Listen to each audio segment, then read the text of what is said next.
अस्सलाम वालेकुम, welcome back another part. इस पार्ट में हम समझने वाले हैं बेयरिश कप एंड हैंडल के बारे में। जैसे पार्ट 11 में समझा था बुलिश कप एंड हैंडल के बारे में।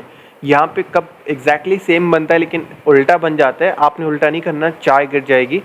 आपने सिर्फ पैटर्न को समझना है, ठीक है। अब यहाँ पे क्या होता है, हमारा जो कप है ये भी एग्जैक्टली उल्टा बनता है एंड जो हमारा हैंडल है ये भी लेफ्ट, हमारा जो राइट साइड है उस तरफ बन जाता है, ठीक है। पहले लेफ्ट साइड की तरफ था और वो राइट साइड की तरफ बन जाता है। और इस तरीके से, क्योंकि मार्केट यहाँ से ऊपर जाते हुए फिर नीचे की तरफ आती है, वहाँ पे क्या था, मार्केट ऊपर से आती है, यहाँ पे कप बनता है और इस तरीके से हैंडल बनता है और मार्केट यहाँ से ऊपर की तरफ जाती है, ठीक है। तो इसमें भी सेम बनता है लेकिन ये थोड़ा सा उल्टा हो जाता है, ठीक है। एग्जैक्टली इस तरीके से यहाँ पे मार्केट ऊपर जाके इस तरीके से कप बनाती है, फिर हैंडल बनता है और इस तरीके से मार्केट नीचे जाती है। अब यहाँ पे एक और एग्जांपल है, यहाँ पे देखते हैं तो मार्केट इस तरीके से ऊपर जाके नीचे आती है जैसे हमारे कप में बनता है एंड यहाँ पे एक हैंडल बनता है और इस तरीके से मार्केट यहाँ पे, क्योंकि हमारे जो पहले वहाँ पे रेजिस्टेंस लाइन थी ऊपर, अब एग्जैक्टली नीचे सपोर्ट लाइन है। ये सपोर्ट लाइन को यहाँ पे रिट्रेस करेगा, मार्केट ऊपर की तरफ आके नीचे की तरफ अगेन ट्राई करेगा और उसको ब्रेक डाउन करेगा एंड यहाँ पे मार्केट रिट्रेस करेगी तो वो हम वहाँ पे एंट्री लेंगे तो मार्केट एग्जैक्टली नीचे आता है इस पिक्चर की तरह, ठीक है।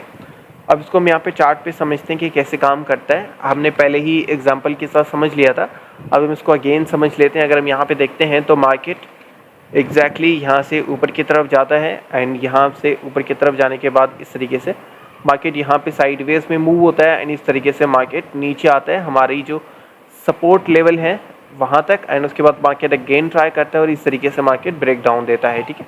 अगर हम यहाँ पे देखेंगे तो जो हमारा सपोर्ट वाला लेवल है वो ये वाला बनता है, जो पहले रेजिस्टेंस बना हुआ था वही सेम वाला एरिया हम यहाँ पे सपोर्ट की लेवल के हिसाब से देखेंगे।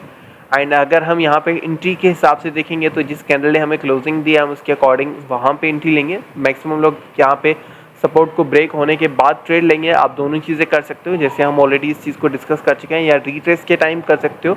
जैसे मार्केट थोड़ा सा नीचे गया और उसके बाद रिट्रेस लिया है मार्केट ने, तो अब यहाँ से एंट्री ले सकते हो। यहाँ पे हमारी शॉर्ट की पोजीशन ओपन होती है।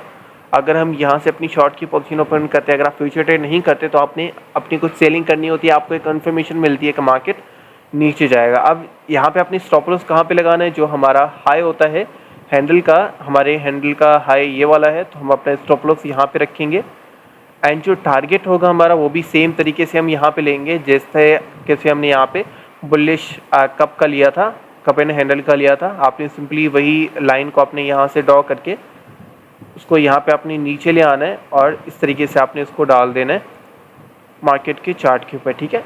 एग्जैक्टली इस तरीके से ये वाला एरिया उतना ही बनता है जो ये वाला एरिया बनता है। तो अगर इसके अकॉर्डिंग भी हम यहाँ पे इसको सीधा भी ले जाएं तो ये भी इस तरीके से बनेगा, ठीक है। आप डायरेक्टली इस तरीके से भी ले सकते हैं या सीधा भी ले सकते हैं। आपको एक पॉइंट मिलेगा जहाँ तक आपको लगेगा कि ये वाला हमारा टारगेट है, तो ये हम इसको यहाँ पे लेके चलते हैं कि हमारा टारगेट हो जाता है।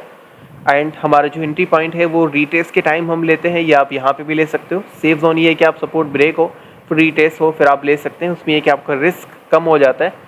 एंड अगर हम यहाँ पे टारगेट की बात करें तो टारगेट आप दो भी लगा सकते हैं सपोर्ट के अकॉर्डिंग। जैसे हम यहाँ पे देखेंगे तो ये वाला सपोर्ट एरिया है पीछे, तो आप पहला टारगेट ये भी रख सकते हो, दूसरा ये सकते हो। अगर आप एक ही टारगेट लेके चलना चाहो तो भी चल सकते हो।